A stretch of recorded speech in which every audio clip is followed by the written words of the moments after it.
Halo teman-teman pejuang CPNS tahun 2024, yuk kita bahas tentang seleksi kemampuan dasar atau SKD. Pada bagian ini kita akan bahas tentang tes intelijensi umum atau TIU. Namun sebelumnya, bagi teman-teman yang belum subscribe, silahkan subscribe dulu dan follow saya di TikTok, Instagram, dan Facebook berikut. Oke, kita lanjut ke pembahasan soalnya. Sebelum kita mulai masuk ke soal, di sini ada tentang tes intelijensi umum atau TIU. Dan tes TIU ini akan terdiri dari 35 soal. Soal tersebut terbagi menjadi 3 bagian besar. Yang pertama, kemampuan verbal yang terdiri dari analogi, silogisme, dan analitis. Dan yang kedua, ada kemampuan numerik yang terdiri dari berhitung, soal cerita, deret angka, dan perbandingan. Serta kemampuan terakhir adalah figural yang terdiri dari analogi gambar, ketidaksesuaian, dan serial. Oke, kita masuk ke soal yang pertama. Nah, soal pertama di sini ada tentang desibel dan suara. Nah, desibel itu seperti yang kita ketahui adalah alat ukur atau ukuran dari suara. Nah, kita coba cek untuk yang pertama. Yang pertama di sini ada hektar. Apakah hektar itu merupakan suatu ukuran untuk jarak? Tentu saja tidak, ya. Jadi desibel itu adalah suatu ukuran untuk suara. Nah, apakah warna itu diukur atau ukurannya merah? Tentu juga tidak. Apakah suhu ukurannya temperatur? Tentu saja tidak, ya, karena suhu biasanya diukur dalam entah itu Fahrenheit atau Celsius atau Fahrenheit dan seterusnya, ya. Nah, selanjutnya yang D di sini, apakah volt itu untuk ukuran listrik? Ya, ini adalah satuan yang benar, ya. Nah, kemudian apakah kalori itu ukuran untuk berat? Tentu saja tidak, karena berat itu bisa diukur dengan kilogram, gram, dan seterusnya, ya. Maka untuk soal pertama ini, desibel itu adalah ukuran untuk suara dan volt itu adalah ukuran untuk listrik. Oke, semoga bisa dipahami. Oke, masuk ke soal berikutnya. Nah, di sini ada serut lalu kayu. Jadi, serut itu adalah alat untuk kayu, ya. Jadi, hubungan serut dan kayu itu adalah alat. Kita coba lihat soal atau jawaban opsi yang pertama. Karyawan perusahaan, apakah karyawan merupakan alat untuk perusahaan? Tentu saja tidak. Kemudian kita lihat yang kedua, cangkul. Cangkul adalah alat untuk mengolah tanah. Ini adalah yang benar. Namun kita perlu cek kalau belum terlalu yakin ke nomor C, D, dan E. Kita coba lihat yang C, cek adalah alat untuk batal. Tentu saja tidak. Lalu swasta adalah alat untuk industri? Tentu juga tidak. Ladang adalah alat untuk sawah, juga tentu saja tidak. Maka jawaban yang benar untuk soal ini adalah B, yaitu cangkul, alat untuk mengolah tanah. Oke, semoga bisa dipahami sampai di sini. Kita lanjut ke soal berikutnya. Nah, di sini ada air dan haus. Apa ya kira-kira hubungan yang tepat antara air dan haus? Kita boleh melihat sebaliknya, haus dan air. Jadi kalau teman-teman haus, maka teman-teman butuh air, ya. Maka di sini butuh. Coba kita lihat. Opsi yang pertama. Panas, apakah butuh matahari? Tentu saja tidak. Tetapi panas itu dihasilkan oleh matahari, ya. Kemudian kalau orang lapar, maka dia butuh makanan. Maka ini mungkin, ya. Kita coba lihat, apakah kambing butuh rumput? Memang butuh, tapi apakah selalu? Ya tidak. Tapi kalau orang haus selalu butuh air. Kemudian lampu apakah butuh gelap? Tentu saja tidak, ya. Kemudian api apakah butuh minyak? Kan bahan untuk menghidupkan api bukan cuma minyak, ya, berarti tidak selalu. Maka jawaban yang paling tepat untuk analogi ini adalah B, yaitu orang yang lapar maka butuh makanan. Sama dengan halnya tadi haus butuh air. Oke, semoga bisa dipahami untuk soal nomor 3. Kita lanjut ke soal berikutnya. Oke, di sini soal silogisme sepertinya, ya. Coba kita baca dulu. Jika musim kemarau, maka tumbuh-tumbuhan meranggas.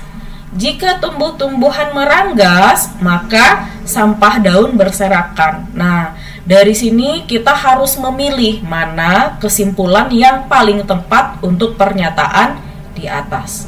Nah, ini merupakan salah satu contoh dari silogisme. Nah, silogisme itu saya ingatkan kembali rumusnya.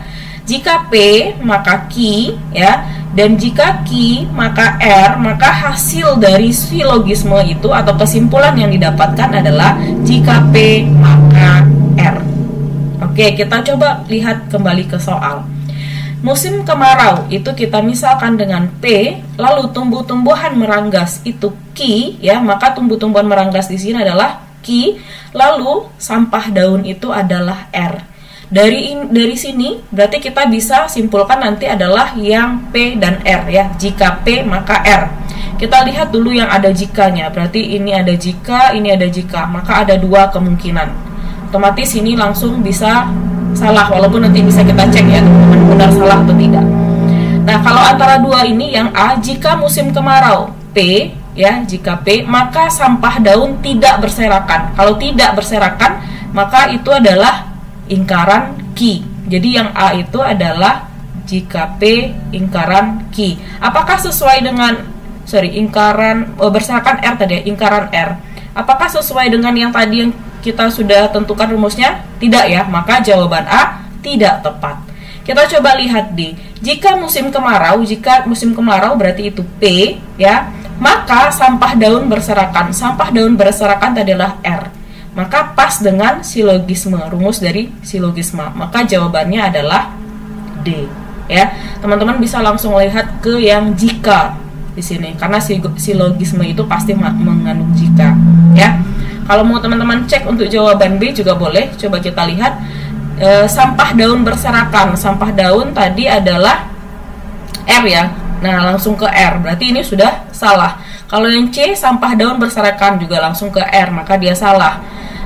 Yang E saat bukan musim kemarau. Musim kemarau tadi P, kalau bukan musim kemarau berarti ingkaran P, maka juga akan salah. Maka jawaban yang paling tepat adalah D, yaitu jika musim kemarau maka sampah daun berserakan. Semoga dapat dipahami ya. Jadi teman-teman wajib untuk mengingat ini, rumus dari silogisme, ya, wajib untuk diingat. Oke, kita lanjut ke soal terakhir di video ini. Jika masakan diberi bumbu, maka rasanya lezat dan mengundang selera. A adalah makanan yang tidak mengundang selera. Maka apa jawaban atau kesimpulan yang paling pas dari pernyataan ini? Nah, untuk hal yang seperti ini kita perlu ingat ada namanya modus pollen, ya, ada namanya modus pollen dan ada modus pollen, ya. Yang pollen itu adalah jika P maka Q dan ada pernyataan P, maka kesimpulan dari pernyataan tersebut adalah Q. Itu adalah modus pollen. Atau bisa kita tulis menjadi jika P maka Q dan P seperti ini, maka berlaku Q, gitu ya. Sementara modus pollen jika P maka Q lalu ada ingkaran Q, maka kesimpulannya itu adalah ingkaran P. Atau bisa kita tulis menjadi P Q dan ingkaran Q itu hasilnya adalah ingkaran P. Nah, kita coba lihat ke soal berikut yang tadi ya. Jika masakan diberi bumbu itu adalah P, ya. Kemudian maka rasanya lezat dan mengundang selera, maka itu Q, baru PQ, ya. Ini PQ. Berarti ada antara modus pollen atau modus tollens. Kita lihat ke pernyataan berikutnya. A adalah masakan yang tidak mengundang selera. Tadi mengundang selera Q, ya. Maka tidak mengundang selera itu adalah ingkaran Q. Yang mana yang ada ingkaran pollen atau tollens? Jawabannya adalah tollens. Yang ini ya. Oke, kalau ini berarti kesimpulannya adalah ingkaran P. P tadi adalah masakan yang diberi bumbu, sehingga ingkaran P adalah tidak diberi bumbu. Kita coba lihat A. A diberi bumbu, berarti ini salah. B lezat dan mengundang selera, berarti juga salah. Yang C lezat dan seterusnya juga salah. Yang D adalah A tidak diberi bumbu, maka ini yang benar ya, karena ingkaran dari Q tadi adalah ingkaran dari P itu adalah tidak diberi bumbu. Maka jawabannya adalah D. Ya, otomatis yang E juga akan salah. Jadi rumus dari modus pollen ya dan modus tollens itu tolong untuk diingat agar mudah menjawab soal modus seperti ini ya, untuk menentukan kesimpulannya. Oke, pada video ini kita cukupkan dulu sampai di sini. Selanjutnya akan kita bahas di video-video berikutnya, dan jangan lupa untuk subscribe ya. Kalau ada pertanyaan-pertanyaan yang perlu kita bahas, boleh tulis di kolom komentar. Terima kasih.